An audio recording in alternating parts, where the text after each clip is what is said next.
y'all have recommended me some good stuff on the Discord. There's another reason to join up. That's right. People with some good heavy metal taste. We got the metal scene going on. It is funny because we have the whole like music talking room, and there's almost nothing except metal. It's like all the metalheads just like evangelizing to each other. What's amazing? Melbourne. Oh, there you go. Melbourne. Yeah. You go to that old Melbourne. What's funny? We have two Australians chiming in back to back of different pronunciations of Melbourne. Melbourne. Melbourne. I wonder what like the dialect difference can get in Australia, you know? I commented on a random Twitter post. I don't even remember who did it, but it was someone balking at the idea of someone not being able to differentiate Scottish from Irish from English from and whatnot. She goes, like, I get, like, you know, like a London versus Cockney or versus, you know, whatever other accents that are there. And she goes, but how could you not differentiate that? And I said, I just drove 5.5 hours in a straight line, and I didn't even leave my state. And you're expecting me to differentiate accents across a 90-mile, like, region? Like... It's intense, though. It's intense. I understand that. And I understand that lines are drawn. Like, have you ever seen the TikToks of, like, the Scottish people, like, pronouncing things that people type for them? And, like, one of them, that they're like, well, this can't be that hard. And the phrase is purple burglar alarm. And they're like, purple burglar... They can't say it. It's so funny. Purple burglar alarm? Well, it's easy for us. We're not Scottish. I know. But that's like, Yeah, that's the joke. Yeah. I'm from Melbourne. It sounds like Melbourne.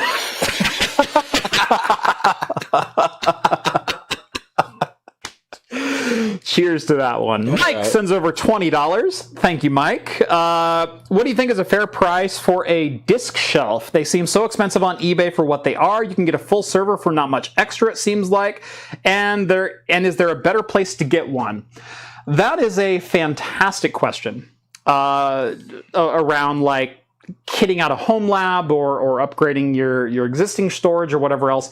The problem with disc shelves is there's so much metal and they're so big. They are heavy, large, awkward items to ship. They tip every shipper's oversized box. Like the little check box you fill out when you're shipping something. Is anything above 12 inches? Well, shit, everything is above 12 inches on this one. And typically the hardware that you're buying is so far outdated that it's like, yeah, it's got an E5620 in it, 4-core Nehalem or Westmere. And it's like, well, I can get that motherboard for like $25 and the CPU for $6 a piece, but they want $300 for a 24 disk shelf, and then they want another $150 to ship it. The problem is that's what it costs to ship it. And the other problem is, where else are you going to buy a disk shelf? Yeah, where else? So I get it. I understand it. But unfortunately, that's kind of the running cost of things. If you can get like a 24-bay 4U disk shelf for under $300, you're doing pretty well. I bought a Supermicro 948, I think it is, 948. And I spent $299, and it came with power supplies. And that was about it. It came with dual 1,000-watt hot swappable power supplies, and then I put my own board in it. And in fact, right now it's running a 32-core EPYC. But I spent $300 on that server, and that's about what they cost. And there's no rhyme or reason for it because people throw away 2U servers anymore. And especially 1U. But when you're looking for disk shelf, the problem is so many other people are looking for disk shelves that you can't just throw them away for $100. There was the 1U Chenbro NR12000 that is long since unobtainium, but that was a disk shelf that you could get for $100 that was 12 bay. And that went very, very quickly. I did a video on that, and it disappeared. And every single week, someone will ask me, is there an equivalent to a Chenburo NR12000 that I can get? And the answer is no, because that's just what disk shelves cost anymore. So Jeez. Occasionally those offers pop up when some large corporation or data center or whatever goes out of business, but they're few and far between. So $300, that's about what it is. Zachary sends over another 125. If Omicronians come to Earth to see Craft Computing episode, single female lawyer style, and it better be good or they will destroy the planet, what will your ideal topic to film for an episode be, and what commercial are you using? Ooh. Well, obviously, it's got to be something used Xeon. Or something Linux, or something SteamOS, or something Chinese graphics card. Or something Wish.com related. Or something Wish.com related. Wish.com is like the upper echelon, like your season finale has to be good, but if you're basing it on like the single female lawyer episode, single female lawyer having lots of sex, like, oh, trust me, I know the episode. I'm just trying to remember what they did. Who spilled beer on? Oh no, Fox is off the air. Like anyone will notice. So. If there's an episode that epitomizes craft computing, it's probably some of my used Xeon content. That's the goal, anyway. And it's probably some of my Linux gaming content. Those have been my heaviest hitting, most successful, most consistent topics that I've covered. And I've been careful not to lean into them so I don't water it down. And I do that with a lot of my heavy-hitting content where if something new on the subject comes up, I'm more than happy to tackle it, but I'm not going to do 6 videos straight on it. Right. Are you worried about watering it down in general for all of YouTube and TechTube, or watering it down in general for yourself? For myself. Like, do you worry about, like, maybe running out of, like, passion for it, or running out of ideas for it, or is it more like to space out the goodness and keep people engaged? It's kind of to space out the goodness. It's kind of all of those reasons, right, really. And I've talked about this. I could have totally leaned into Wish.com and just been that YouTuber, and I could be sitting on 2.5 million subscribers right now. And I could have been I'm just going to buy stupid crap off Wish, and that'll be it. That'll be my career. That's what I do from now on. There could be 4 Retts sitting on this couch. That's true. That'd be awkward as hell. No, but it's a nice leather couch, guys. I've seen videos with more than 4 people on them. Right. It's a good couch. But I've been very careful to not water down Xeon content in general, as well as water down my own content, because I do like to hit multifaceted things. I do like to be able to bounce from topic to topic to topic and have it all be relevant to craft computing. Now, there's obviously topics that hit harder than others. Yeah, like debloating Windows. Debloating Windows, SteamOS reviews. I've done 3 SteamOS reviews. They all have 500,000 and up views. They are all 3 in the top 10 of my... I can't even look at our dashboard without seeing recent comments on that the SteamOS 3.0. Right. And I'm just like, why? Well, I mean, I'm not mad about it. I'm not mad at all. But, that's just like what's on the dashboard. Like, it literally paid your salary this year. It really did. And what I love about that, like, too, is that it was the perfect blend of, like, interest and opportunity and timing. Right. Because it's not like it wasn't something that you weren't passionate about. Right. But it had just released. Right. I mean, dude, I walked in that morning, you're like, I'm done with the script for this. I was like, what? We were going to shoot something else. You're like, I know. You left last night and I knocked this one out. And that's what we're doing today. So yeah, gaming on Linux has obviously been a huge passion of mine over the years. It's something that, as a Windows user, you can look at and go, man, if gaming and general compute is the only thing that I do with my computer, this is something I should look at. And that is actually a larger percentage of gamers and computing enthusiasts than I think the market gives credit for. Yeah. And I've always felt that way. There's always a large section of the market that would love to use Linux on a laptop, but have you tried installing Linux on a laptop? Yeah. I don't care your specific experience installing Linux on a laptop. The end result is it sucks. It sucks for 99% of the human race. Of all hardware, of anything that's been made from all time, Linux sucks on a laptop. Whether it's Intel power saving, whether it's AMD drivers not working, whether it's Intel graphics not working, whether it's NVIDIA not supporting drivers on their end, whether it's the trackpad not working, whether it's Wi-Fi or Bluetooth or what, auto dimming, Linux sucks on laptop because there's zero support. It's something I'm passionate about. I would love to. I had a video. I've had like 2 or 3 videos that I've tried to write in the last 18 months about running Linux on a laptop. Hey, go buy this laptop because it runs Linux perfectly. And I've not been able to do it. And I've bought like 24 laptops over the last 2 years because I want to find the one that does. Mm-hmm. And I haven't. It pisses me off. But SteamOS, being able to migrate off of Windows onto a Linux-based platform just to play games and do general compute, I think there's a huge amount of enthusiasm behind something like that. To get away from all the Windows BS and all the tracking and all of the ad delivery and everything else to just boot up my computer and play a damn game. Yeah. And there's so much interest in that. There's so much interest in e-waste recovery, in preventing e-waste of used Xeons and used server hardware and things. And those are things that I'm passionate about as well. I hate e-waste. I hate things going to waste. When I worked for organizations that would throw things away, I could never toss monitors into the dumpster knowing that they were working. I would set them gently into the dumpster in hopes that someone would dive for them later on.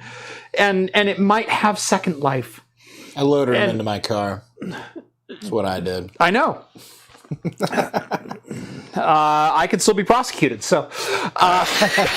No, statute of limitations is way up. It's done. It's probably done. Well, I don't know, but just in case. But yeah. I'm not a lawyer, Jeff. Right, but it's like, this is all going to e-waste. We're throwing it away. It's being smelted down for gold, and I'm like, but it still works. It's got 5 cents of gold inside of it. Right. And that's always... I can't hurt hardware. It's not in my nature to do that because in some way, shape, or form, it's probably still usable. And that's not to say you shouldn't upgrade. Good God, you should probably upgrade. But if you can't upgrade, it's probably still usable. And that's kind of... I never had the newest, latest, greatest PCs growing up. Even when I started building my own, it took me from graduating high school and being an adult for a while to finally build myself a 100% brand new PC that was mine, that I spec'd out. And the only reason I was able to do that is because I won an Alienware laptop off a Games for Windows Live sweepstakes. By playing Fallout. By playing Fallout 3. And I won their grand prize of an M17X. And as soon as it arrived, I powered it up and went, that's really pretty. And I sold it on eBay to pay the taxes for the laptop and to build myself a desktop. And that was the first time I ever built myself a desktop. And it was another 7 years before I built myself another brand new PC. I built my wife the most bog standard one that I could, like an Athlon X2 and like shoddy parts for that day, but it's what I could put together. The reason my Xeon video took off was because the year before I had built myself a Xeon-based workstation because I needed something newer than what I had, but I didn't have the money to do so. And so I went, how about a used 12-core Xeon? Let's see how that works. And hey, here's a used 6-core Xeon. How does that equate to modern performance? And the reason I did those videos is it's things I'm passionate about. So what would I do? Probably a video you're going to see in the next couple of weeks in which I've got used Xeons, Chinese motherboards, and Chinese graphics cards all in the same video. But they're going to destroy Earth if you don't pick an ad, too, so... Oh, I got to pick an ad, too? It's Manscaped. Yeah. Yeah. Without question, it's a Manscaped. Pretty proud of that one. We've had some bangers. We've had every Manscaped... The first couple of Manscaped ads I did, I was trying to read it, like...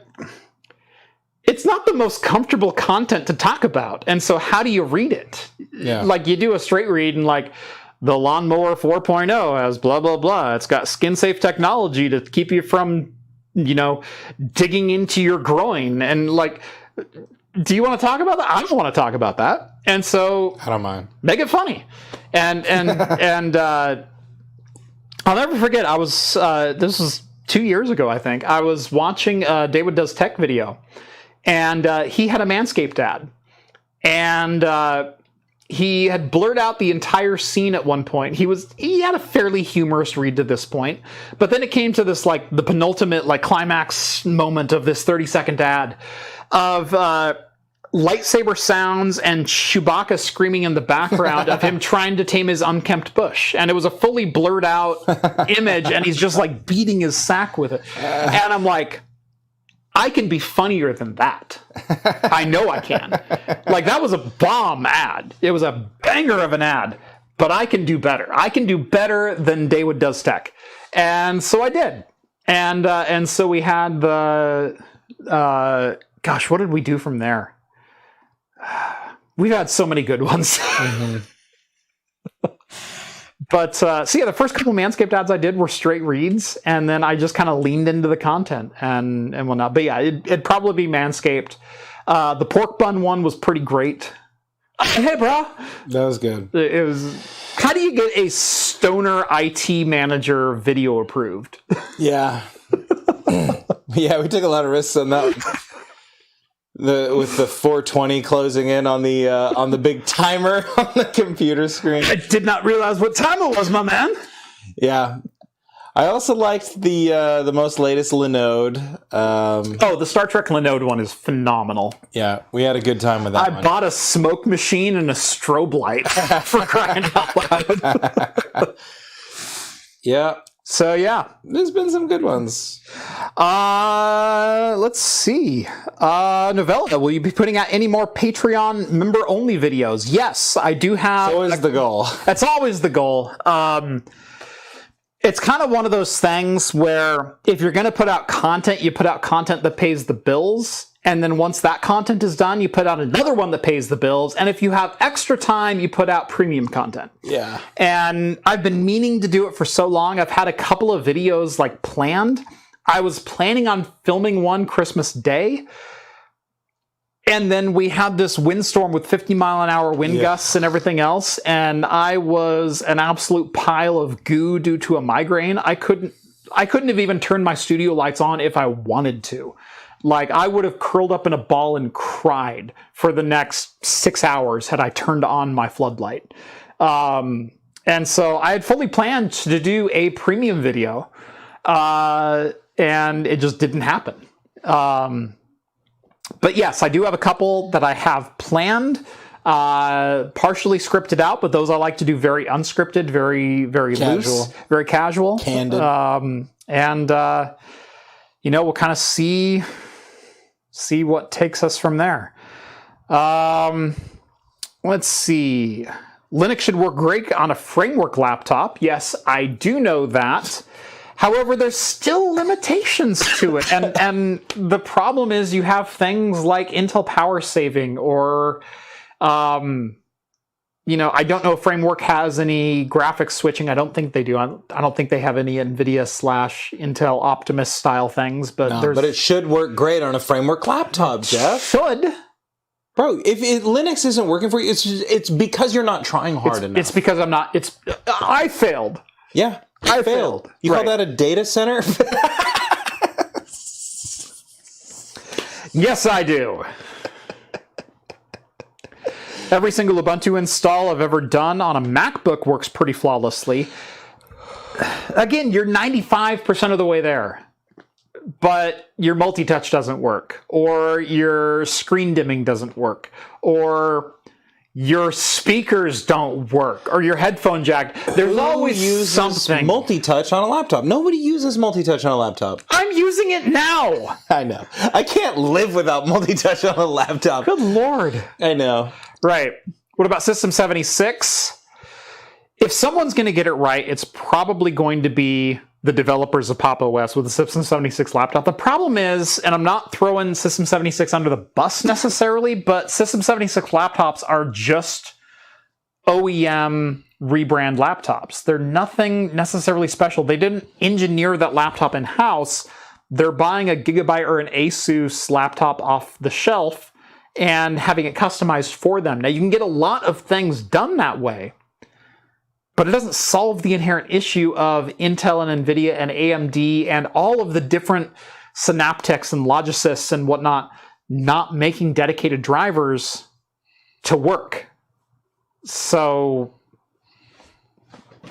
it's up to the hardware manufacturers at this point. Yes, System 76 probably has the best Pop! OS laptop, but it's still only 95% of the way there. And in fact, I've talked to a couple people who review laptops, specifically System 76 stuff. I'm hearing a slight echo. I don't know if that's just It's in my been head. going on the whole time. Okay. Yeah, Okay. I think I left the monitoring Monitors. on. Yeah. Hold on. really bothering me, but I haven't said anything because... Let me see if that fixes it. Yes. Oh, wow. It was the S's. Every time I ended with an S. It was more than that, bro, but Yeah. that's all right. Okay. Well, I have terrible hearing, so. Yeah, fair enough.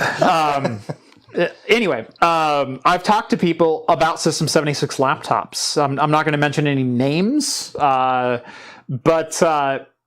they said, System 76 laptop, Pop! OS, all first-party stuff. I'm having this issue with this particular system. Now, it's an NVIDIA graphics card, and I know the problem is a kernel bug with the NVIDIA driver, and they're aware of it, and NVIDIA is trying to fix it, and System 76 is trying to fix it, and who's at fault here, and do I mention it? And I said, here's your deal as a system reviewer. At the end of the day, your job is to review this system as if you spent the $1,700 retail price of this laptop. What is the experience like?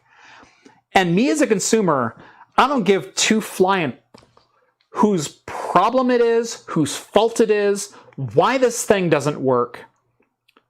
But at the end of the day, it doesn't work. And that's a problem. And if you're putting your branding on something, System 76 and Pop! OS, and I have a laptop that has your branding and is your install, and it doesn't work as expected, System 76, that's your problem. And you need to fix it. I don't care whose fault it is, but you need to fix it because you're the one that I gave money to. And he goes, oh, that's a fantastic point. And that's your job as a reviewer. And that's my job as a reviewer, is to... I understand that these things could be inherent issues with the Linux kernel and NVIDIA. Look, there's a long strung-out history there with Torvalds throwing up double birds. There's a long history there.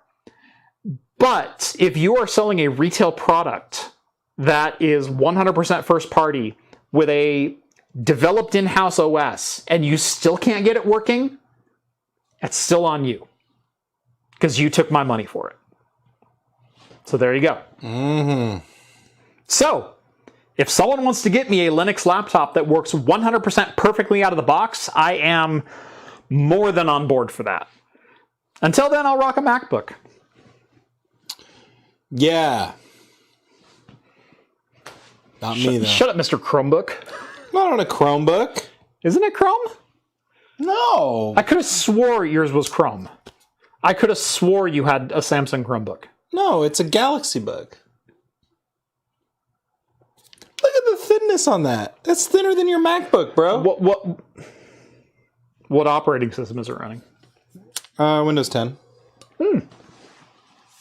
I take it all back. I did not realize it was a Windows laptop. Yeah. I did not I could have swore you had a Chromebook. I mean, I do have a Chromebook. I know you have a Chromebook. I could have swore this was a Chromebook, though. No. I would have sworn this was a Chromebook. I'm on a 11th gen Intel... 1165 G7. Look at you. Can I say? Okay. 16 gigabytes of RAM. Okay. Yeah, come on. Thanks, Samsung. Yeah. Look at that. Right. I got the rose gold because it was on sale. That's right. Nobody wanted the rose gold, so I took it for a sweet, like $500 discount. And their Rett comes in for the same. Don't worry, Samsung, I got you. But it's actually grown on me. And it's not called rose gold. It's actually antique bronze, but it's definitely rose gold. It's definitely a little pink in hue. Oh, yeah. But with a name like antique bronze, you can feel manly while you buy it. Mike sends over $50. By the way, thank you, Mike. Have you considered doing any VMware content? Stuff like Horizon and VMware Workstation, not to mention vSphere for $200 via vMug Advantage. A year is an insane value. Absolutely is. I have done a couple of videos in which I've used VMware. Specifically around my cloud gaming server project, because when I started that project, VMware and Zen Orchestra was the only way that you could possibly run grid drivers with no cost. And so I've done a couple of videos on VMware. In the enterprise space, and especially with the organizations that I worked with professionally, we tended to lean into open source projects, just from budgetary constraints. And I understand the world runs on Cisco and VMware, but I've also been of the opinion that those days are very much numbered as open standards become so much more prevalent and so much more accessible and so much more stable. And so things like KVM and XCP-ng, I feel Hyper-V and VMware's days are kind of numbered when it comes to supremacy in that realm. And it's not that VMware has a bad product. It's that I feel Proxmox or KVM Ubuntu or XCP-ng have an equivalent product with no support costs. Or if you want to buy enterprise support, it's up to you. But you can also get essentially the full fat package of any virtualization system that you want, open source with no cost. And while I do have experience with VMware and with vSphere and all that kind of stuff, and I've even bought some totally legitimate I was wondering if my pirate hat was within reach. It's just out of reach. Totally legitimate vSphere licensing, and I've gone over that on the channel. I've used VMware Fusion on Mac OS before. I used that professionally for years and years to be able to run a Mac, but run every other operating system natively that I had to support. So you have the desktop interface of Mac OS, but you can also run near bare metal Windows and Linux in VMware Fusion on Mac OS. And I was able to support any operating system that I wanted. Plus, Mac OS for the longest time had the best remote desktop interface of all time. Windows 10 has since caught up with their new application, but for a long time it was Mac OS has the best RDP client. So that's what I ran, and that's what I rocked. Plus, you had native shell and native SSH and everything else that goes into having a Unix-based operating system in Mac OS, and so that's what I rocked. So I don't foresee me doing any kind of deep dive into VMware, vSphere, Enterprise, VMware Workstation, because even though VMware Workstation is free, I feel there's better open source alternatives to VMware Workstation. So I don't know that I'll dive into it. I might. Who knows? 2023 is a new year. But yeah, there you go. Tanmay wants to know, am I going to CES this year? No. Sadly.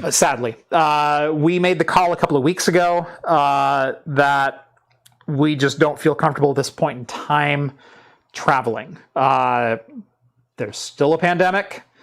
I haven't been masking nearly as much, but numbers in my county are starting to rise. I know same with you. I'm starting to mask up again. Yeah. So and it's like I went to Las Vegas probably about 8 weeks ago now, And I traveled just fine, but it really was like, it did feel like a dice roll, and that wasn't even a busy weekend, you know? And like, luckily we had like kind of a flight that wasn't nearly as crowded and lots of things. And I feel like you go to CES and something like that, and the dice roll becomes a little less favorable. Yeah. Especially like the sheer number of people that you're going to be around, not just like sort of casually exposed to. And for the record, Rett wasn't present this year. He went the year prior, but 2020, CES was kind of ground zero for COVID starting to spread in the US. They're finding that the first cases that they finally started discovering in March of 2020 actually came from exposures of January 2020 in CES, because the original exposures didn't come through the normal ports that you would expect via LA, SeaTac, JFK, Atlanta. It wasn't the major international hubs. It was the adjacent hubs to that. It was the Alameda. It was San Jose. It was,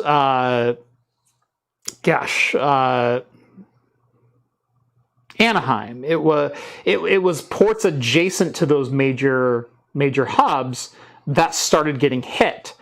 Incidentally, it was the tech centers that started kind of showing symptoms in February and March, because we all went to CES and we all shook hands with everyone and spent a week, drinking and rubbing shoulders and elbows and everything else. And I know a couple people in this industry that came home with mysterious symptoms and were on death's bed for like 3 weeks afterwards, and then kind of came out of it and went, oh, like, man, that was the worst flu, that was the worst CES flu I've ever gotten in my life. Yeah, the convention crud. The convention virus that spreads around. Oh, turns out that was a global pandemic in the works. And we kind of knew of something a couple of weeks in December of like this thing in China that's kind of going around, and but we all went to Vegas, and there was really no concern about it, and it was just kind of this thing that China was dealing with internally, like, oh, there's some weird mystery virus that's going around. But numbers are kind of back on the rise again. Plus, Vegas has this whole incurable fungus thing that's been going on. Yeah, the fungus thing, I was like, dang, Jeff really want to go to this thing? Like, there's like a weird fungal thing. Yeah. I've got 3 young kids, and I've got a wife with an autoimmune disease. And no, we're not going this year. Yeah. And it wasn't like, it's not like, we didn't make the decision overnight. It was kind of one, and it sucks. You're thinking about all the ways that it sets back the channel and all that. But I don't know, kind of feels like, given our circumstances personally and stuff like that, it feels like the only real responsible one. Again, maybe you go and it's no big deal, but you never quite know. Right. And everything, it's been from the get-go a cost-benefit analysis. Yeah. And you just got to figure out, is the cost worth the potential outcome? It's close, but we could do things a little bit differently and maybe still come away with some content that you guys appreciate, and maybe still come out with some networking and stuff like that benefits us as as a business. Right. So it's not like it's all lost, and it's not like we didn't consider alternatives or anything like that. Right.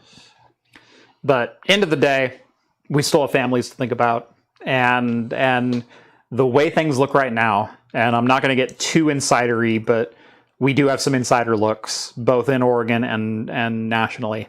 Not right now. So no, we will not be going. And I'm sad about that. I'm genuinely sad because I haven't seen a lot of these people for 3 or 4 years, and it sucks. Yep. Mike sends over 10 Canadian Happy New Year, Jeff, Rett, John, Steve, Novella, Skull, John J, and all the mods I forgot to mention. Thank you for an awesome 2022. Health and prosperity in 2023. You guys will make it great. Thank you so much. I appreciate that. You're going to make it great, bro. You're breathtaking. And can I just give a shout out to my mods? Oh, big shout out. Shout out to my mods. So there's Reverend, there's Skull, there's Funkin' Monk, there's interestingly enough, Novella and John are not mods. They're just always around. There's Claw, there's ID Prom. You guys are all freaking amazing. I could not do the live show or the Discord without you guys. And I fully intended on making some Christmas gifts for you guys that were 100% unique and getting those out. Here we are on the 28th, and I have most of the things in that I need for that, but haven't done it. So you've got something coming to you, and I think you're going to like it. But you are very much appreciated, and you guys are freaking awesome. So just wanted to put that out there as well. You know who else is freaking awesome? Our sponsor. Our sponsor. Our sponsor. Who I do have the talking points here. I just need to... This week's episode is brought to you by Linode. It is. Linode is your all-in-one business stop for, your... Don't improv it. Don't improv it. I got it. There we go. Oh, that's going to look great. Let me see. Let me just mute a couple of things here. Where's the Discord? There we go. Okay. Today's video brought to you by Linode. If you've ever wanted to host your own servers, whether it be for home or business use, but don't have the resources, time... Gosh, where is the read at? There it is. Today's episode is brought to you by Linode. Hosting your own servers also means you get to host all your own problems. I tried doing the last read instead of the current read. Most network engineers will tell you should decentralize your network, so why not host your services with Linode? If it runs on Linux, it'll run on Linode. That includes software for most of the tutorials you've seen on my channel, like how to run your own ad-blocking recursive DNS server, VPN gateways, your own cloud-based Plex server, and more. They offer shared CPU plans for as little as $5 per month and can scale as high as your needs go, whether it be for virtualized hosting, dedicated enterprise GPUs, NVMe block storage, and more. Linode is also expanding at light speed, with 12 new global data centers planned before the end of 2023. Visit linode.com/craftcomputing and get a $100 60-day credit just for signing up for a new account. That's linode.com/craftcomputing, and again, a huge thanks to Linode for sponsoring today's video. Thank you, Linode. Thank you. Thank you. Rhett, I noticed your glass is empty. I know. Yeah, I've been waiting for you to finish yours. My question is, would you like another beer? Yeah. Okay. Make it a vitamin R, baby. That's right, folks. Rhett, Weisenfeld's here. I occasionally drink an old-fashioned vitamin R, Rainier, brewed in Washington with Yakima Valley hops. You know what? I'm not driving anywhere. Jeff's not. Oh, he has a mic on. I'm like, let me tell you what he said. No, I totally have a mic on still. Jeff, no!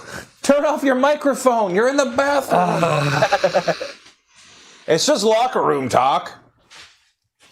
Totally normal locker room talk. Everyone in a locker room has ever said. So what do you guys think? Do I drink this out of a glass or just out of a can?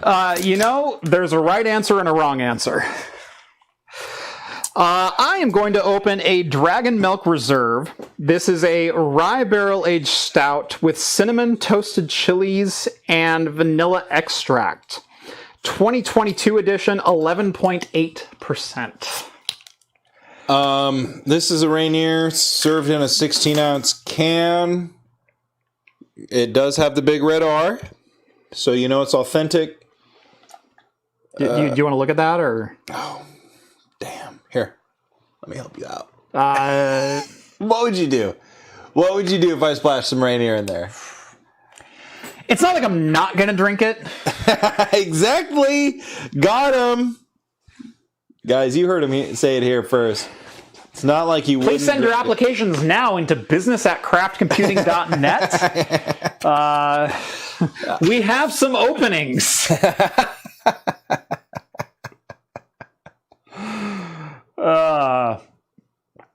Oh, boy. Let's see. How was your Rainier, good sir? It is good. It is refreshing. Rainier, of all the domestic beers I love, they are the scrappy domestic beer company because they are still brewing like 100 years later. It's true. And honestly, it is the most drinkable of them all. Golden flavored, crisp, best served. You know, as I had that can shooting crisp, clean Rainier up the side of my leg off the driveway. Yeah. I get it. Absolutely. And how many domestic beers can you say are brewed right here in the Pacific Northwest? It's that good. I'm sorry, I blacked out there for a minute. It's that good. Brewed right here in the Pacific Northwest. Speaking of that good, holy crap, is that a good beer? But does it cost $1.25 at happy hour in my small conservative town's bar? Oh, it does not. It does not. Anyway, for Christmas, I bought Rett a 5-pack. It would have been a 6-pack. So I actually went to the store, and I was stocking up some standards for the fridge, and I went, you know what? We need a 6-pack of Rainier in my fridge. Because every once in a while, Rhett's over, and he goes, you know what? I want like an afternoon beer. And it's like, well, hell. Because sometimes I want an afternoon beer, too. If I'm not filming that day, if I don't have anything else going on, it's like, you know, I could use a good 5 or 6% beer. And I'm like, I'm going to buy Rett a 6-pack of Rainier. So I did. Now, Rhett's 6-pack came in the standard Turtle Killer plastic holders. And the rest of the beers that I bought came in the 4-pack, the new standard, you know, plastic tops that are all solid that grip the lip of the can. And I was carrying them all in one armful, as one does. And I tripped, and I started to drop them. And so I tightened my grip really quick. When I tightened my grip, one of the Rainiers broke loose from the bunch, hit my driveway, sprung a leak right in the dead center of the can, and proceeded to all the way down the driveway. Shooting Rainier up the side of my leg onto both fenders of my cars. And they're better off for it. Honest officer. And I told Rett it was actually kind of a benefit because my driveway did need a good cleaning. So, and if there's one thing Rainier is good for, cleaning. Honestly, anytime degreasing engines. Anytime I need to get anything clean, I pop one of these bad boys and I get to work. Yep. You know what I'm saying? Sweeping, mopping, vacuuming, painting a house. I painted my house early this fall. That same color, actually. Oh, the same color as the R. Right. Yeah, for sure. Yeah. No, that's a true story. I went to the paint shop and I said, I need as close to this R as you can get. And we put the can down underneath their little laser scanner, and they legitimately got me the Rainier Red. Mm-hmm. So it's pretty cool. And the trim is this kind of gold color. You think he's joking? No, I'm not. No, seriously. It's red and gold, so... It's a rental house. Screw those people. No, well, they live inside of it. They don't. Right. They don't have to look outside. So, what are you going to do? But yeah, no. Of course, the inside is all gold vein mirrors and... For sure. As you do. Leather-wrapped countertops. Yeah, is that not normal? You're acting like it's this weird, absurd thing. But go ahead and chime off in chat. Let me know about your leather-wrapped right. counters and tables or whatever you said. So circa 2000... You're dating yourself. 7? He's old. I am. My wife and I were saving to buy a house. And one of the ways we did that was we bought a mobile home in a trailer park. And... we spent $6,000 on the trailer, and then rent was $375 a month. Can you even believe that nowadays? No. $375 a month for rent. No. Okay. So we own this place, and $25 less than my brother-in-law's apartment around the same time. Right. Anyway, so we owned the place, saved a lot of money over the years, and then in 2010 bought a house. But that trailer that we bought was a 1969 trailer. It was a 14 by 59 foot. It was 900 and some odd square feet.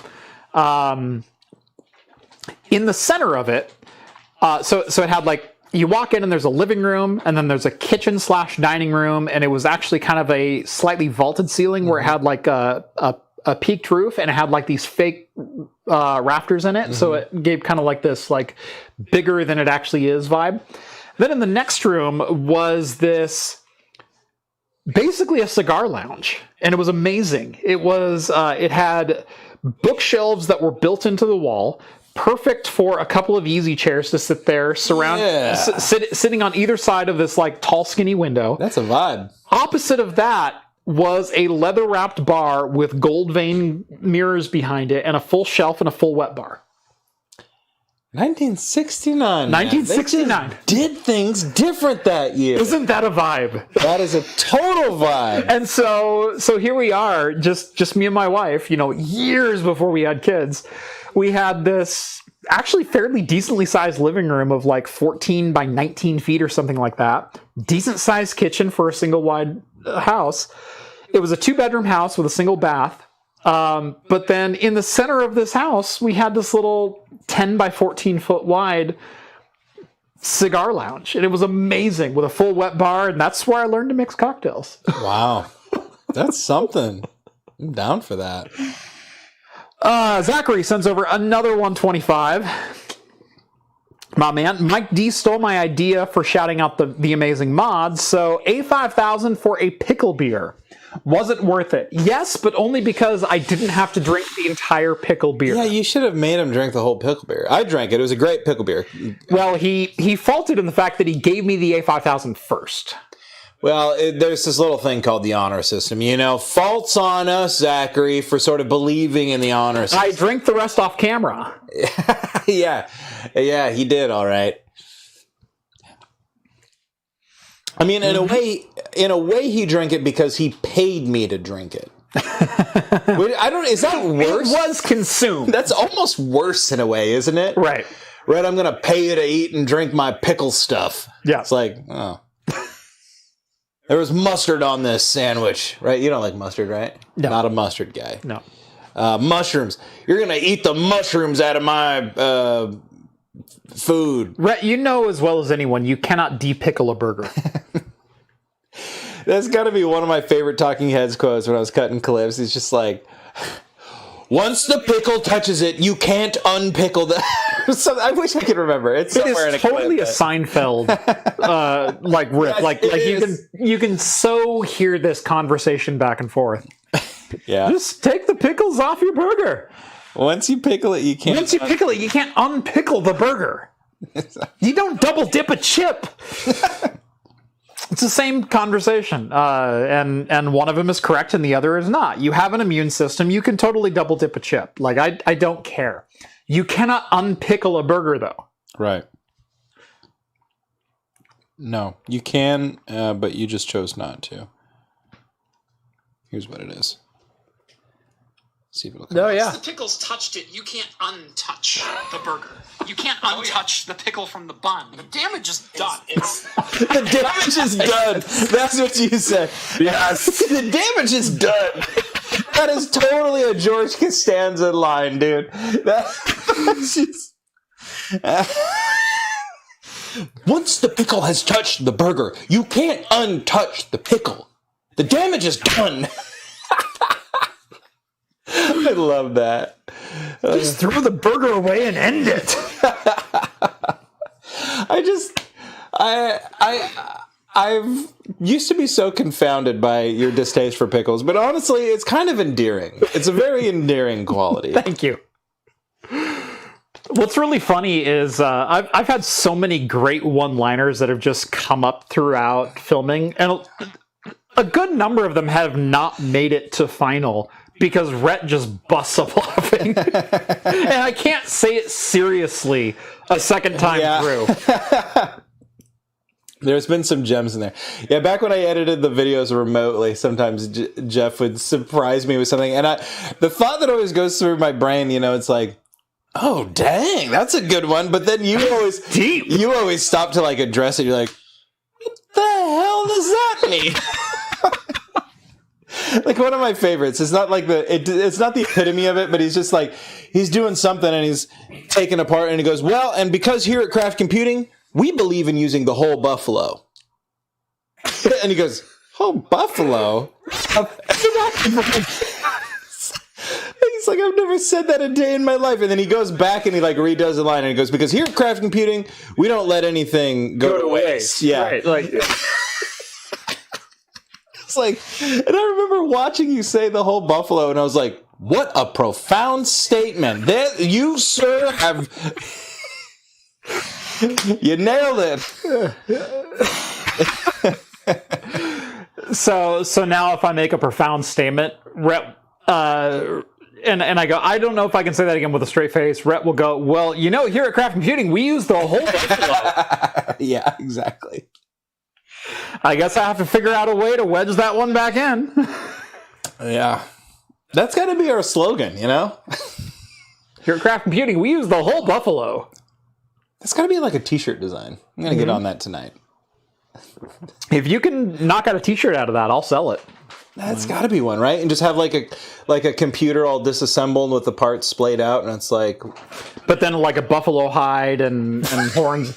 Like how far are you going to take this one? That's true, yeah. I mean, why not? Maybe we'll see what looks good. Leather-wrapped PC.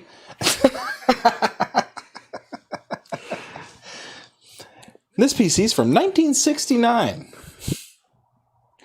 Gold vein mirrors. Novella...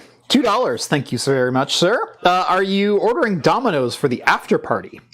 What, did you order Domino's last week? I have a couple of times. Where it's like... Now, I do have 3 slices of pizza left over upstairs. But cold pizza is fantastic. But...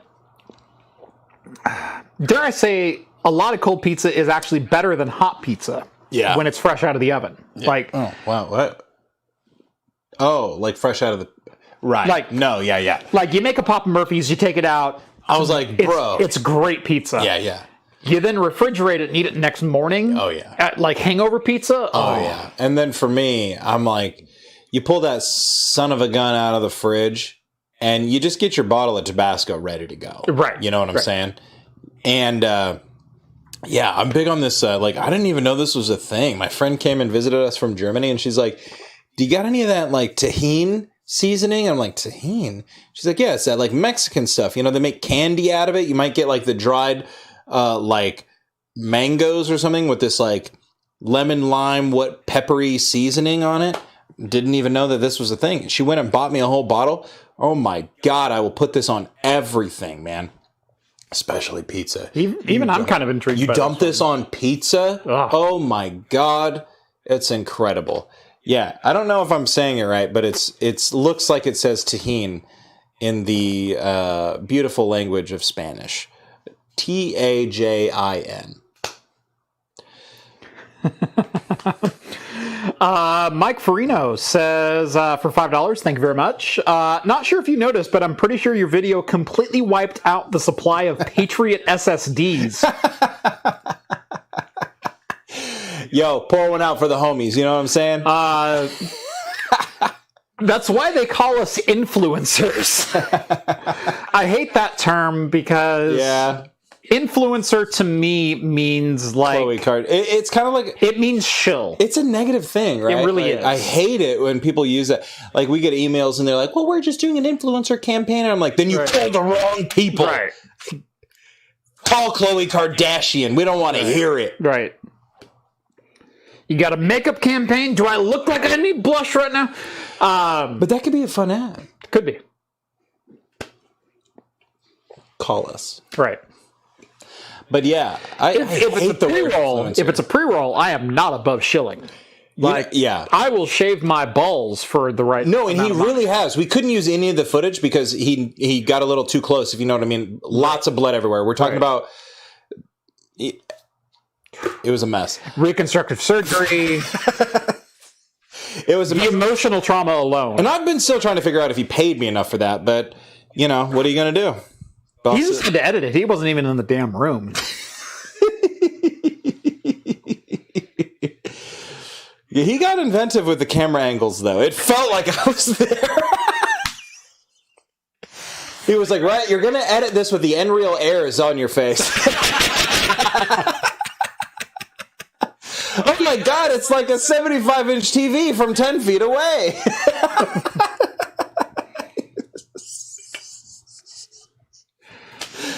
Right, you're going to edit this like you're Tom Cruise in the Minority Report with the HTC Vive on.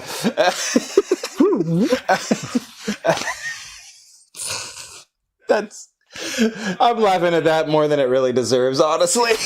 What a stupid image.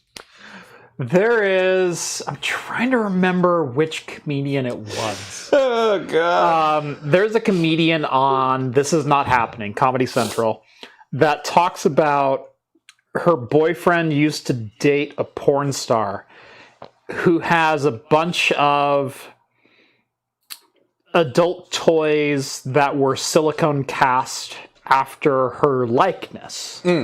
Okay? Naturally. Everybody has one of those. So she goes, so there I was, staring into the eye of my ex's...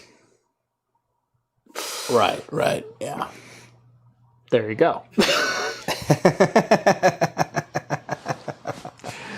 It's a great watch. There's some really good This Is Not Happenings. Yeah, it's about her finding her identity and her confidence and not like having to one-up herself. And she actually met the ex afterwards, and she was a wonderful woman, and they've actually talked since and everything else. But the inferiority complex that she had against this other woman, and it's a phenomenal psychological evaluation of one's own psyche. Like, nice. Yeah. I don't know if I can use psychological to describe psychological things, but I just did. So why not? There it is. What's interesting is that the term psychological in and of itself is sort of like a loaded enough term that it's come to mean things that it doesn't really mean in just the Oxford Dictionary. Right. You know what I mean? You guys know what I mean? You know how words have come to evolve? Christina Hutchinson. Never try to one-up a porn star. Yeah, never try that. Yeah. It's a great video, which you should watch immediately following Talking Heads. That is if you're not a part of the super secret after party. Although you can join the after party and just watch it in the background. That's probably a chill enough thing. Rambo. By the way, Rambo's been sitting like right here for almost the entire show. He just decided to get up, and he's just done. You know how I feel about the term influencer? It's like the term gamer. Mm-hmm. Do you feel that way about the term gamer? I hate that term. I feel less hate towards gamer than I do towards influencer, but that's probably because I've been called influencer. I'm not gonna lie. Wait, what did you say? You hate gamer more? I hate gamer less. Oh, God. But that's because... Right. I'm in influencer marketing. But you are a gamer, too. I'm a gamer, too. Right. Yeah, I don't know why. I hate the term gamer. Influencer is like the junior high swear word, and gamer is like an Australian word that they say all the time, but is really offensive here in the United States. You know what I mean? Like, see you next Tuesday? Yeah, exactly. Like, that's gamer to me. I'm just like, you say that, and I'm just like, oh my God. And people are like, oh, you play games, you're a gamer? No! I'm not one of those people. Right. I love playing games, and I could lose a whole day playing a good game. This happens often. But I'm not a gamer. Yeah. Yeah, gee. What is it about that word? That just set me off. Oh my God. Are you guys okay? Need to take a breather? Yeah. If you call yourself a gamer, I'm sorry. Pick another word. Are we on the proper audio capture device right now? Are we on your laptop? The audio is coming through HDMI 1. Oh, God. Have we been on the wrong one the whole time? We might have been. Oh, no. Oh. Why is HDMI 1 still There we go. Okay. Sorry, everybody. So the onboard mic was also capturing, but we're probably capturing more here, so we just got rid of a lot of ambiance. So now we should be good. Did somebody say something? No, I was just looking at gains because you got really loud all of a sudden. Sorry. Yeah. No. Well, I was watching the comments because I was like, they normally tell us. You know Right. what I mean? Right. So. I haven't seen anything. So Spectre said, sounds like it might be Whitney Cummings. It was not Whitney Cummings, although that is totally in her wheelhouse. Yeah, very psychological of you. By the way, that odd echo thing is back. Oh, gotcha. So that might have been it. So yeah, we had HDMI. You switched scenes, I wonder, and if you went to the wrong one or something. I might have gone to the wrong one, but You got a lot of scenes, bro. I do have a lot of scenes. No, I was on Talking Heads in studio, so that was probably going on the whole time. Is sponsor 1 still mic only? Yeah, sponsor 1 still mic only. Okay, so sorry, guys. It's a live show. You gotta roll with it. And I do think that this was. I don't have a producer, at least one that will work this time of night, or a technician for audio and like. Yeah. Well, hey. Any radio booth that you go to usually has. They have the talent, and their job is to be talented, where they will talk into a microphone for 3 hours. And then you have a producer and you have a technician, and they're responsible for producing and taking care of technical aspects of the show. That is the audio, and if there's video, and things like that. We don't have that. It's just me with the computer. So Yeah, you're very good at Suck it. OBS, though. I'm pretty impressed with this. I'm getting there. Like, I'm kind of jealous, actually. Because the few streams that I've had to run without Jeffrey being there, they're dicey. They're dicey. It's harder than it looks, isn't it? It is. It is. Especially when it goes, disregard these 12 scenes, and you're just going to use these 2. One of them is the ad. Right.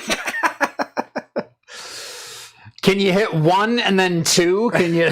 I didn't even have hotkeys set up. I don't know how that worked. I had to click it manually. Yeah.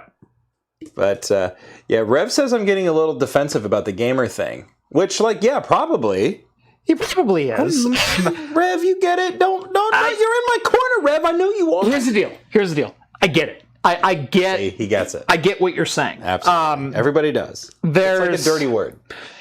It does kind of have a nefarious origin. How's that? And also, I feel like, yeah, sure. But I feel like it also fails to capture. What do you think when I say gamer? My brother-in-law is a huge gamer. I think about somebody that plays the new Call of Duties. You think Call of Duty, you think Xbox One, you think Code Red, Mountain Dew. You think bottles of Code Red and Funyuns and now for nacho cheese Doritos. Yeah. And I feel bad. I guess that's a pretty big stereotype because, like, you know, I'm not making it. But there's a reason. But there's something else to it because that's. Don't get me wrong. I'm not saying that I'm like some sort of like intellectual gamer. I only play good games. Don't get me wrong. There's a reason stereotypes are a bad thing, but there's also usually a reason stereotypes develop and exist. And I'm not saying the stereotypes are right or that we should use them, but when you say gamer, it elicits certain words and emotions and connotations and vibes in your brain, and you immediately go to the 28-year-old overweight playing Call of Duty in his mom's basement on an Xbox, drinking Code Red, Mountain Dew, and Funyuns, and swearing expletives and homoerotic suggestions at underage people on the platform. Yeah. Like, am I off base there? I don't think I am. That's kind of what I feel like, you know. I don't know, and that's a big problem, you know. It's like, and I really feel like, yeah, the term gamer, maybe it becomes homoerotic, homophobic. Sorry, I meant homophobic, not homoerotic. Although maybe both, depending on who's on the receiving end of the microphone. Maybe it stems from the whole Gamergate thing too, but I feel like the whole term gamer is like just steeped in misogyny and stuff in general. Mm-hmm. I don't know. But I also feel like it really fails to capture me as a enjoyer of video games. You know what I mean? Like, and I love video games more than the average person does. I play a lot of games. I've made games. I studied how they're made. Not just video games, like pen and paper and tabletop too. Right. And I just feel like there's something about gamer that like it's trying to distill all of those complexities and nuance down to a single term that is almost like a pejorative at this point. I don't know what it is. And I guess I probably have like a silly little bias that probably needs to be like examined. If you guys are all watching, you're like, well, I'm a gamer. What the hell, Rett? You're like, come on. I'm not misogynistic. Like, I'm sorry.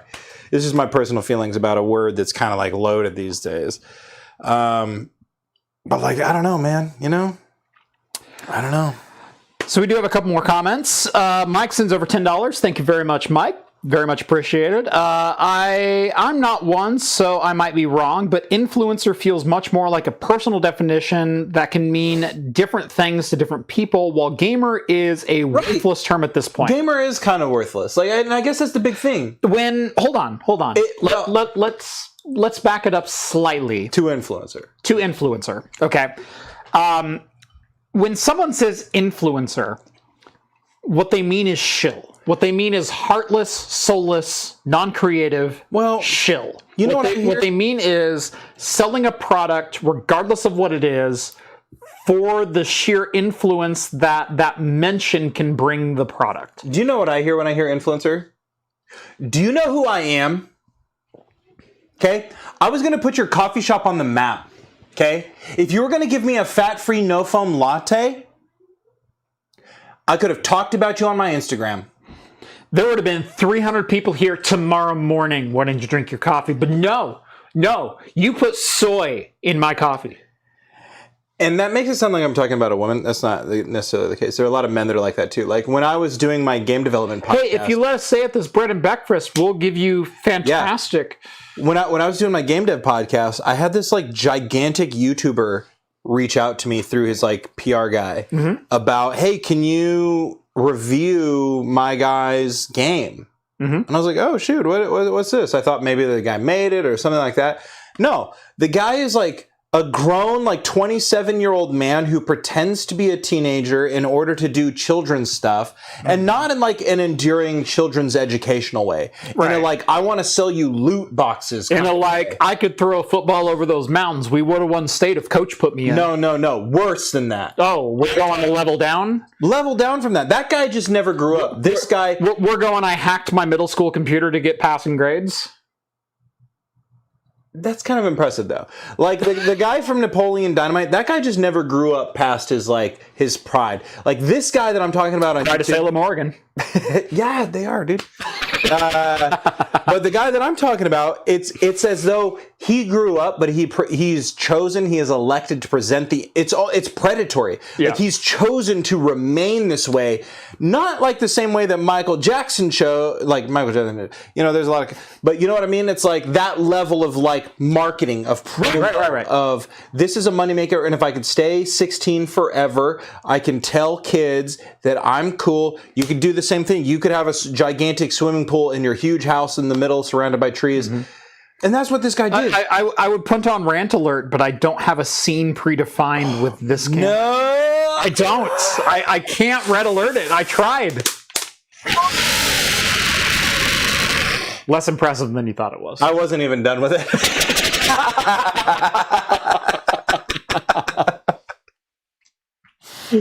Anyway, there's still some beer nearby. I'm going to finish this in shame now. No shame with the big R, baby. And we're doing some Morse code now. But anyway, that's how I feel about influencer. It's like, do you know who I am? This is what I do. I sell loot boxes.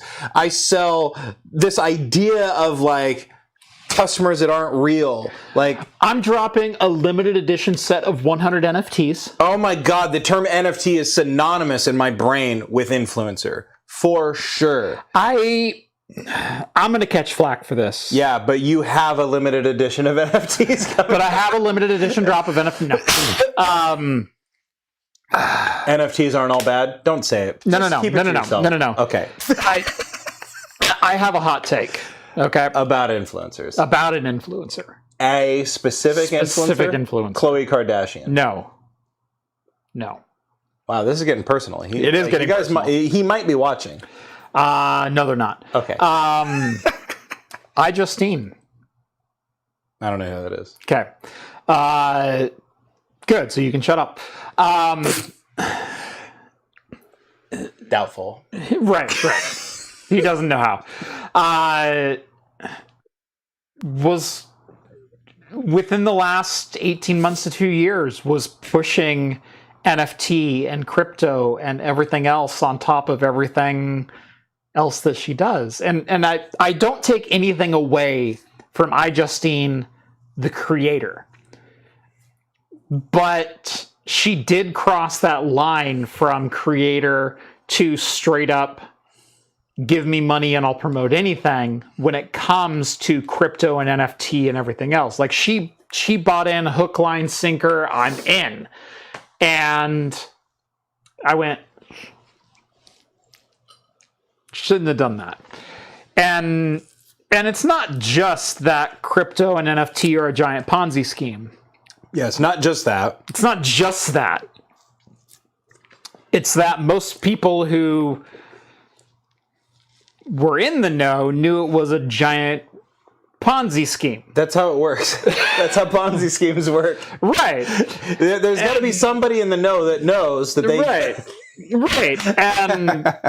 And they promoted it anyway. And that's a problem. And again, that's like loot boxes, right? Right. Like that's why I go back to that all the time. Because and I struggled so much because I love the work that iJustine has done in the vlogging and tech and that kind of industry.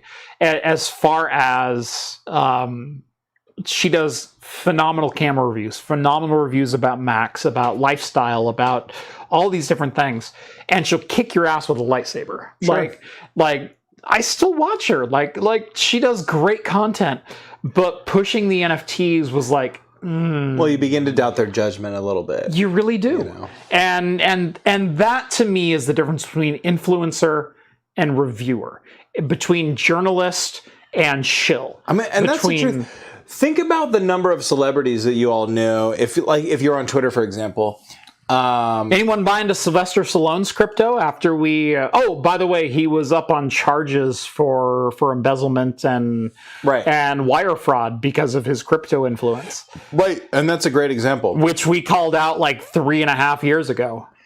But how many like celebrities did you see in like this NFT thing came out and like you know if you read fantasy, like you might have saw that Neil Gaiman himself like was doing a charity event with NFTs, and it was just like he didn't really know, and when his fans corrected him, he definitely pivoted into the right space. But how many didn't do that? Because there was a lot of celebrities that are like, well, I'm working with this company, we're going to do limited NFT, blah, blah, blah, blah, blah. And it's like, they didn't even know, and to them it was just money and marketing and all of this other stuff. That's influencer. Right. Steph Curry, Klay Thompson. They both went into NFT stuff. And while I'm not necessarily 100% on board with their influencer status and I should buy things because Steph Curry says it's good, when you have a certain level of celebrity... You need to know. You need to do your research before you just say, oh yeah, I'll totally promote that thing with my name, brand, image, etc. And like it's as insidious as when the Kardashians got in trouble for pimping pills on their Instagram account without saying that it was an ad, that they were paid to do that. Yes, exactly. And that's exactly the way I feel about iJustine jumping into NFT stuff is... Man, you had integrity and a voice and whatnot, and you threw it all away to get paid. Yeah, and that's the difference. And so when I have to deal with a company on a professional level, and they want to promote something or send something for review, and I deal with influencer marketing as a department. Yeah. It just makes me cringe inside. There's been a couple times where I'm like, you know, I'm trying to like work on some deals with some companies, and it's like, Yeah. Let me forward you to our influencer marketing because that's who handles this. And you just go, oh, God. It instantly gives me a bad taste in my mouth because not every company is like that. You know, they might have like their online campaigns or their social media campaigns or their whatever.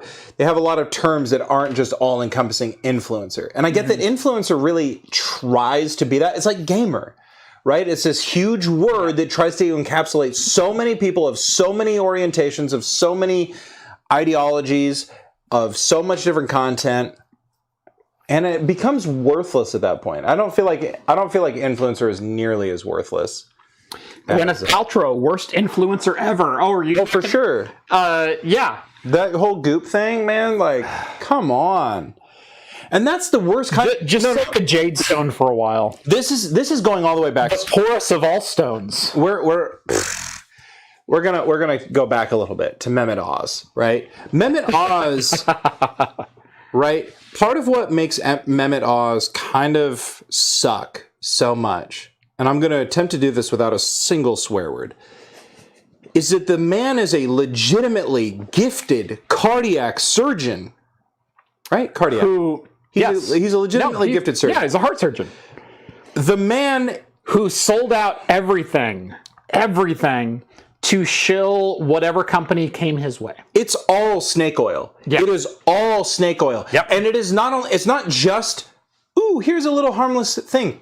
It has cost people in health, in money, and all of these things. They go, well, I have this illness, and Dr. Oz is going on his daily talk show, and he's telling me that this can help me lose weight, that this can help me lower my blood pressure, that this can do this.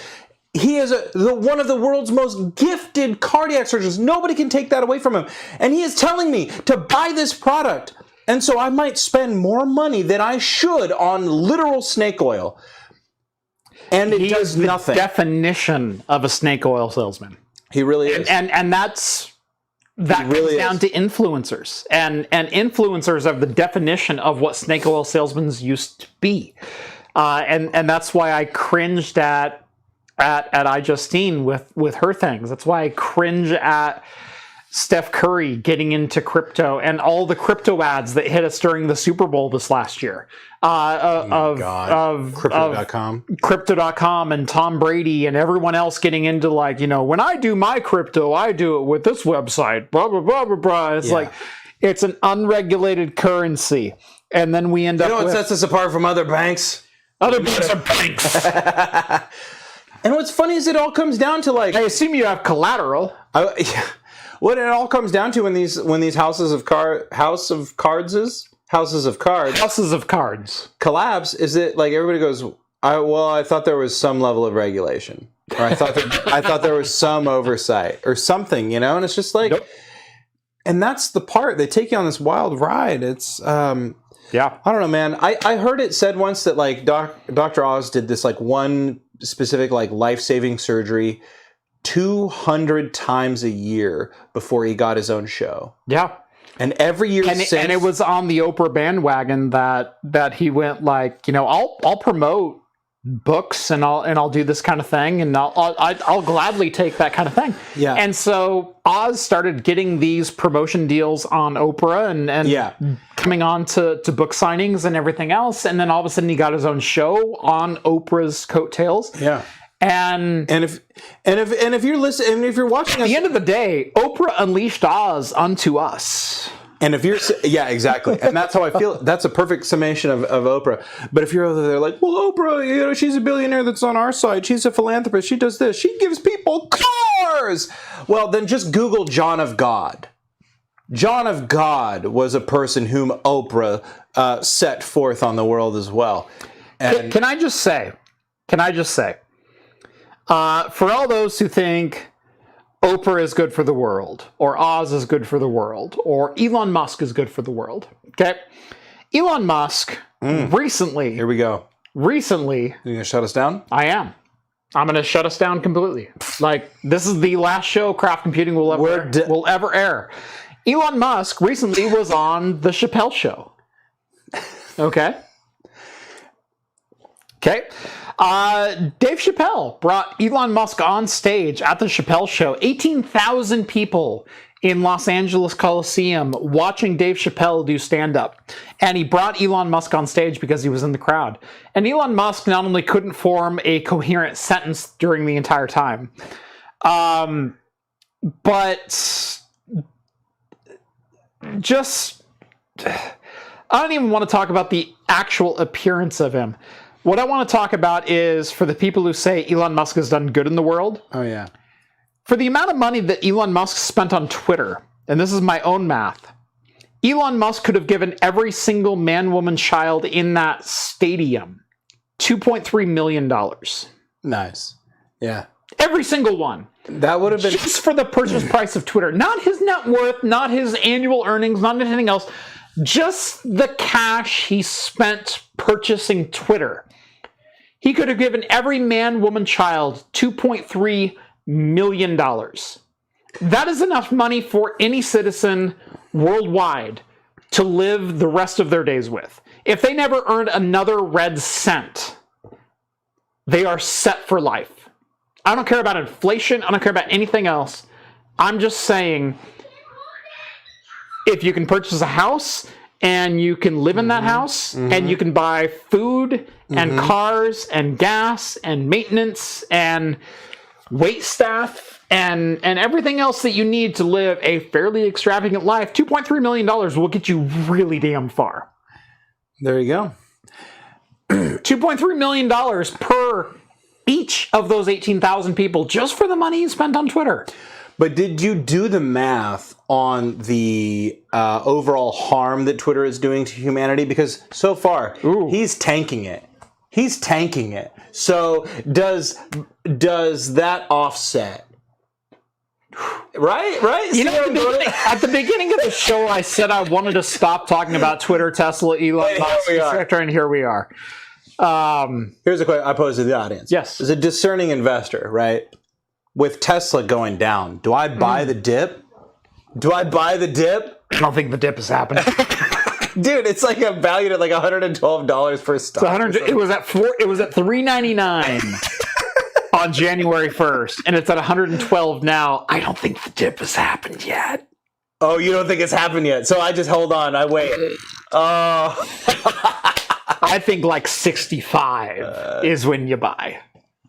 Maybe I just go for the lulz and I wait till 69. You guys know what's up. You guys know what's up. You guys know what's up.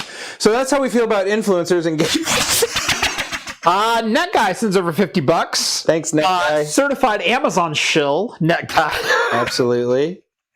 Love you, NetGuy. I can't tell if the emoji is a middle finger or just like It's a single finger. It's pointing up. Pointing up at him. Yeah, it's this one, not this one. Okay, well, either way, it could be pointing up. It could be. Yeah, they're both pointing up, but they have different connotations. Okay. NetGuy, congrats on another great year of inspiring content, weekly tech news, and entertainment. I know how many hours it really takes. Kudos. Thank you so much. Yeah. Yeah. Yeah. Yeah. Yeah.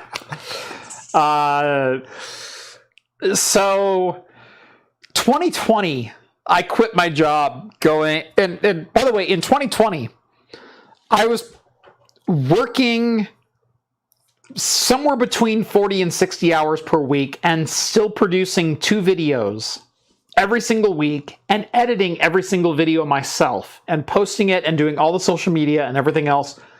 100% me. Okay. 2021, I went, I think I need to hire an editor. I think I need to hand off some of the editing duties. So, hey, Rett, would you mind working like on the side, doing some editing for me?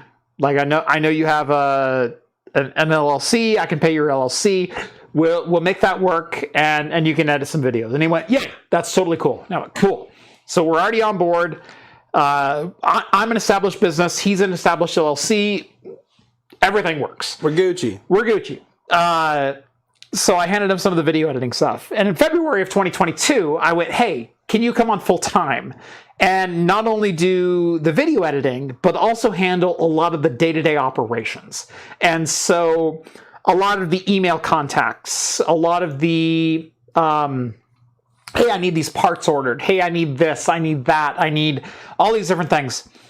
At the end of 2022, we're producing about 1.25 videos per week. Yeah. It sneaks up on you how much it is to actually run a legitimate business. Yeah. And do all of the creator influencer stuff on top of it. Yeah. It's a thing. Now, I will say on the heels of that, if you see craft computing online in any media form, way, shape, whatever, it's me. Oh yeah, it's definitely not me. It's definitely not Twitter. I've got my own presence for that. Yeah. You guys want to follow a real gem of a Twitter? You know where to find me. I keep it real. But yeah, if you see craft computing online in some other form than this show, it's me. It is me making comments. It is me posting on Twitter. It is me doing all that stuff. It is way more work than you could possibly imagine. Of just like, seems pretty easy to film like 2 videos a week and post them to YouTube. Yeah. Well, you know what I think? I said that with way more slur than I intended to. You know the part that I think really took me by surprise is because we've known each other for a while, and we've always vibed. It took us quite a while to find a good stride together. It really did. Too. You know, like there's like a couple times you guys go back and look at the videos, and it's like, well, Rett screwed that one up, you know, or like, or even just like figuring out. I mean, not just shooting the videos, but then like editing them as well. And it's like, okay, well, he got ahead of himself on that one or this thing. Yeah. And it's not just like I'm learning the ropes. Boy, wow, no B-roll at all? Right. Yeah. But it's not just that I'm sort of figuring out the level that I need to bring, but Jeff is figuring out like, hey, how do we communicate that? How do we... What can I delegate? Right, exactly. What can I communicate down? What can be 100% on him? What has to be 100% on me? What's 50-50? What is the workload dynamic? What are the tasks that he's better at than I am, and vice versa? Like, those are all things that you experience when you're starting a business, doing a startup with just 1 or 2 people. And then sometimes too, we have that similar personality too, where sometimes we show up on a Monday and we look at each other like, who's going to say we have to work first? And go F this. We did that today. Yeah. It's like, all right, who's going to break? And thus, the minimum effort stream of 2022. We looked for news. We looked very briefly. I didn't look. Well, what? You want to talk about guitars for the next 5 minutes? Say, Rhett, what did we spend the last 3 hours doing before the show? Looking at guitars. Looking at guitars. We looked at Sweetwater.com. We looked at Lecter.com. We looked at... I'm really big right now StreetMusic.com. into Reverend Guitars. Reverend Guitar. Oh my God. I'm looking for something probably from Reverend Guitars. They're right at my price point, right at the quality that I really wish you would not have introduced me to that website. Yeah. I'm kind of torn right now between a good Eastman electric and a good Reverend guitar. Like, they're both at that price point I want. They're both at the quality. They both have the cuts that I want. Yep. The colors that I want. Like, I have what is literally my top 5 that I would own right behind me. I've got a Les Paul electric. I've got my Schecter Stiletto Studio 5, which is an amazing bass. 5-string bass. It's all I've ever wanted in a bass. The tonality, the intonation, everything is just... I'd say chef's kiss, but you're not an influencer. I'd make more noises than that. And then, actually, I don't have any other guitars. I have ukuleles on my shelf. I have a Hadeen electric, a Hadeen acoustic, and a Kala baritone uke. And those are kind of like my 5. Like you have your 3-car garage. These are my 5 guitars. Not a lot of guitar, a lot of bass. There's 3 basses, there's a uke, and there's a 6-string electric, and this is what I have. But Rett had me shopping today for more guitars, and I'm going, there's some that I almost hit buy now because it's end of year, and I went, can I make this a business expense? Well, is Manscaped going to call again? They probably will. So maybe we move on. Well, you've got the Yamaha. Maybe you got to buy a Yamaha guitar. There you go. Yeah. I have a Yamaha acoustic upstairs. Oh, do you? I have 2 guitars upstairs. I have a Yamaha 330 acoustic, and it's a $370 acoustic guitar, but for my money, that was the best sounding, best in tone, amazing guitar. I also have an Ibanez guitar that I rebuilt myself, complete with a custom paint job that I sent out to a guy who paints custom motorcycles. Nice. Think like OCC. Yeah. It has a gold and silver fleck with a candy red and with a black fade and blue pinstriping. It is freaking amazing. Chef's kiss. Yes. Chef's kiss. Yes, indeed. Yep, I know. I swore to myself probably like 5 years ago, I was like, because I probably had like 20 to 25 guitars, and like not all of them were super high quality, but they were like middling tier and just stuff that I collected over the years. And I kind of went, I'm gonna whittle down my collection to what I'm going to play. Right. What can I take with me to a performance? I did that as well, and I have my 7. Yeah. Well, I think I break it down. Guitar-wise, I still have 5 guitars. Mm-hmm. I have 2 basses, and then I've got a mandolin and a couple of other. It's like, but I narrowed it down, and now I'm at the point where it's like, well, do I keep both of those guitars because they served a very specific purpose and like vibe in my life? Do I got to get rid of one before I pick up another one? What do I do? I think I'm just going to pick up another one. I'm going to I got my price point kind of ironed out. And I've got the style that I want, the vibe I'm going for. I can't wait to see it because we were both vibing on some today. Oh, God, dude. Yeah, I just want something that's like, not like stands out, but it's just a different thing than I would go for. What's going to be really fun is I'm hoping in the next year we finally get a break ground on craft computing studios. Yeah. And so I've had offices before. I want to build a studio and a shop and have it 100% craft computing. There's no secondary use to the space. Right. And I have a space planned out where we will be able to fit a full electric drum kit, but also a full set of amps and guitar racks and basses and everything else. We may end up starting to master our own music for the background of craft computing videos, and maybe even make that music Creative Commons for anyone else to license and remix. That would be like my chef's kiss for like, I've made it and I'm giving back to the community that I drew so much from. Yeah. So that's what I want. But man, just being able to vibe and throw down like a wicked bass beat against drums, and being able to do that in like a 4-hour period where we're just screwing around. Yeah. And then Creative Commons the whole thing. Like, it's going to be so great. I'm on it. It's going to be so great.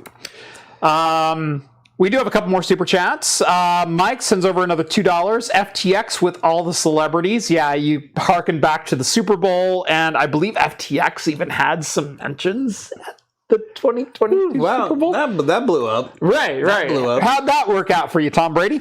American elections and the midterms were influenced by FTX as well. It's like, ooh, that should call into question a lot of the things that we thought and saw. Yeah. How's that all working out for us? Michael sends over 2 Aussie bucks, but how is that weather thou? The weather is actually kind of like stabilized for what is get kind of bad tomorrow again, but it's supposed to be bad tomorrow. But for what is like an average Oregon winter, which we're totally fine with, which an average Oregon winter is 34 and raining with like 10-mile-an-hour winds. Yeah. We don't get a lot of snow. We don't get a lot of ice. We don't get a lot of high winds. We just get all of it in acceptable quantities. Right. And so you would define us as a temperate climate 5 out of every 6 years. And then once out of every 6 years, no holds barred. Yep. Like you might as well call us Minnesota. Well, even this year has been kind of temperate until recently. Right. All of a sudden, until, just pounded with right. weird The last weather. 2 weeks we've had snow. An ice storm, a windstorm. Right. 2 days ago we had 50-mile-an-hour gusts and actually sustained winds of like 40 miles an hour. Apparently, it's snapped. I was telling you the road was blocked the other day. Yeah. Yeah, I drove through there today, and it wasn't trees down to the lines. No, the poles snapped. Yeah. I was like, what the heck? Because they had the broken poles just on the ground. You could see clearly where they had broken and all this sort of stuff and where they had been cut by the crews. And it's just like, oh my God. Yeah.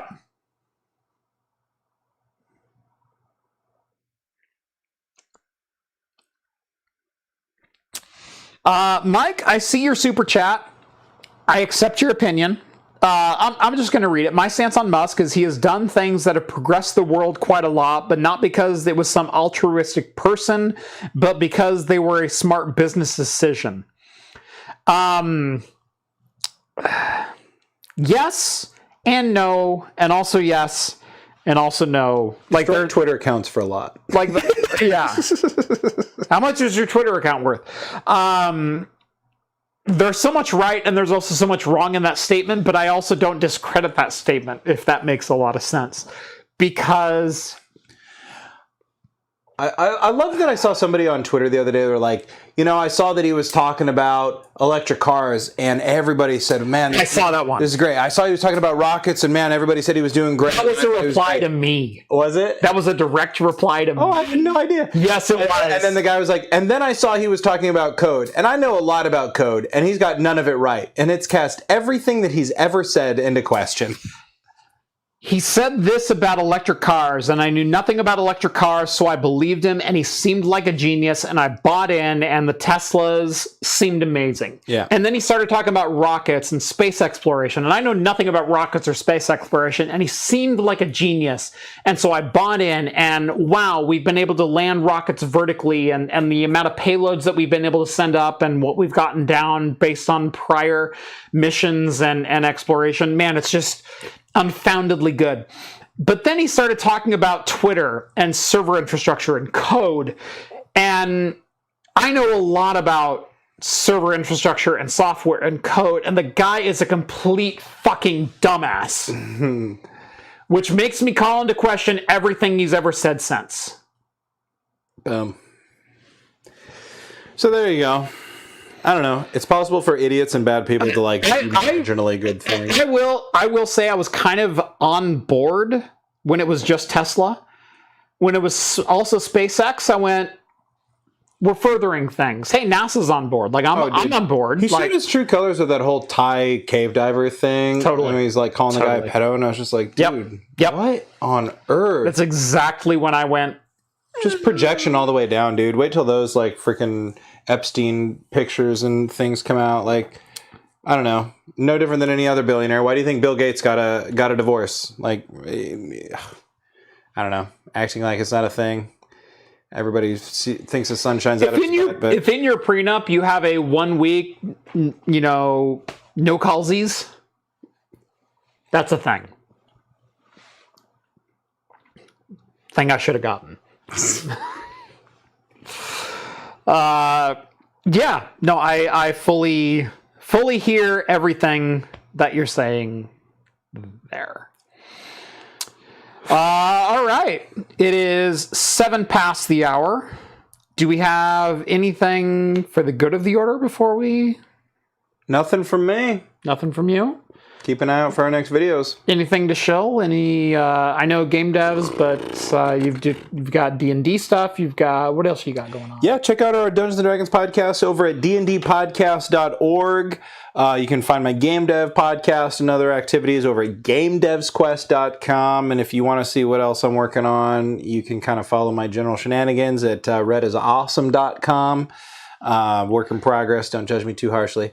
But otherwise, yeah, I'm here at Craft Computing, getting stuff done. At Rett is Awesome on Twitter, or at Rett is Awesome at, what's your Mastodon handle? I don't know. It's one of my 50 tabs that are open, but... Gosh, yeah. I tell you what, I will look that up for you because it's in the video description right now. Is it really? It is, because I'm awesome. Here we go.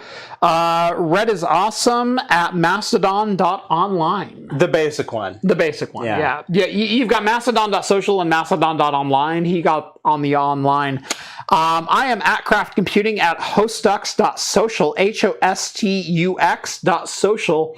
It is actually a French Mastodon host, but I was intrigued from the get-go because it is a group of Frenchmen who say, we love craft beer and self-hosting. Oh, perfect. Wow. Bro, come on. They're just like you. You gotta let me in. And they let me in. So I'm on there. Craft Computing at hostux.social. Anyway, we're still on Twitter for the time being until it finally fully implodes. You can also catch me on Patreon, and if you want to support the channel, that is the best way to do it, patreon.com/craftcomputing. Little as $1 per month gets you access to the exclusive Discord server. You can chat with myself, John, Rett, Steve, all the hosts from Talking Heads. Keep the awesome community going throughout the entire week. Heck yeah. Cool. Sweet. Thanks, guys. We appreciate it. This has been the final stream of this year. We will catch you in 2023. It has been a 2022. Yeah, I think that's about it. I look way more drunk than I feel, I will say. I look normal. You look normal. Well, you've had a Rainier and a 5.6. Shut your mouth. And as always, we'll see you next week. Cheers, everybody. Cheers, everyone.